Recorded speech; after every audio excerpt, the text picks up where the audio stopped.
पूर्णा तालुक्यातील मोजे धोत्रा येथे श्री गुरु जमनादासजी महाराज यांच्या 30व्या पुण्यतिथीनिमित्तानं येथे अखंड हरिनाम सप्ताहाचे आयोजन करण्यात आले।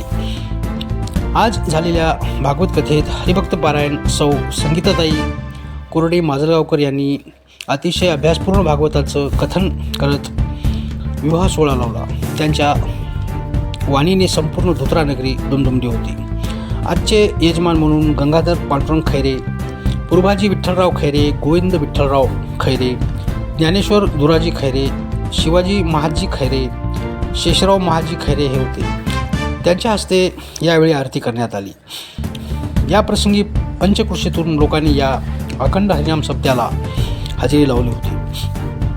पाहुणे मंडळी, नातेवाईक, इष्टमित्रांनी भागवतांचा आनंद घेत महाप्रसाद ग्रहण केला।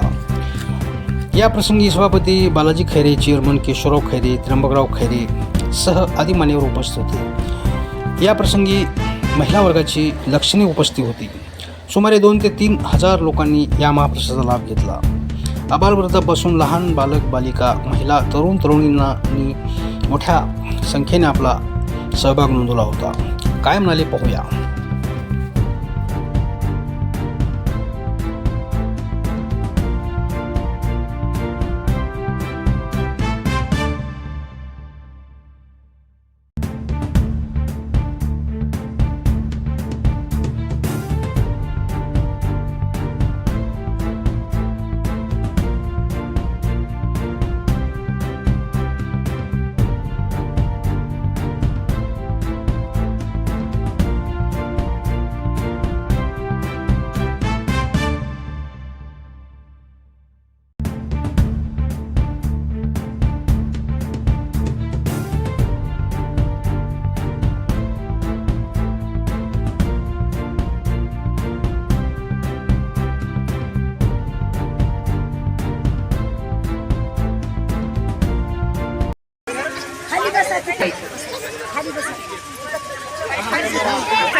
आणि सर्वांनी लक्ष द्या, या ठिकाणी साक्षात भगवंताचा विवाह आहे।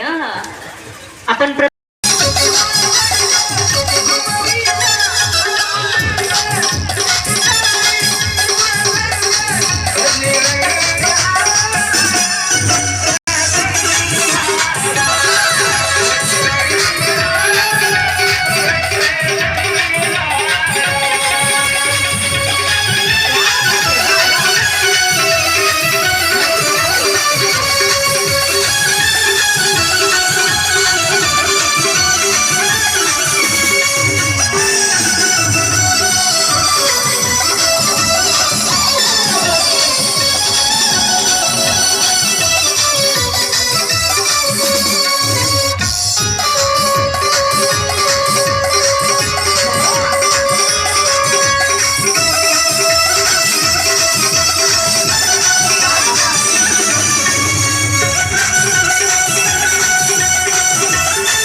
व गुरु जमनादास महाराज यांच्या पुण्यतिथीनिमित्त आज या धोत्रा नगरीमध्ये संगीताताई कोरडे यांचं भागवत चालू आहे। तरी या भागवताचा सर्व आमच्या परिसरातील बहुसंख्येने लोक उपस्थित राहून या भागवत कथेचा व महाप्रसादाचा लाभ घेत आहेत। तरी ही परंपरा आमच्या गावामध्ये 30 वर्षापासून चालू आहे आणि याच्यानंतरही आम्ही सर्व गावकरी मंडळीच्या वतीने ही परंपरा आम्ही वाढू आणि आमच्या गावाचं नाव महाराष्ट्रामध्ये लौकिक करू। पुण्यपावन भूमी धोत्रा नगरीमध्ये हा अखंड महायज्ञ सोहळा 30-35 वर्षापासून पारंपरेने चालू आहे आणि या महायज्ञामध्ये सर्व क्षेत्रातील या 7 दिवसा परिसरातून आलेल्या या महायज्ञामध्ये आपल्या या कार्यक्रमाची आमच्या शोभावाढीबद्दल आणि आमच्या या महायज्ञाची महाप्रसादाला उपस्थित राहून सर्व माझ्या गावकर मंडळीच्या वतीनं या 35-40 वर्षामध्ये हा आमचा अखंड महायज्ञ चालू आहे. असंच आत्तापर्यंत झालं, भविष्यामध्ये परमेश्वर चरणी आम्ही प्रार्थना करतो. असंच या महायज्ञामध्ये नांदेड, परभणी, हिंगोली या 3 जिल्ह्यातून बाहेर भक्त येतात आणि आमचं एक विशेष परभणी जिल्ह्यामधलं आमचं महारुद्र मंदिर जे उभारणी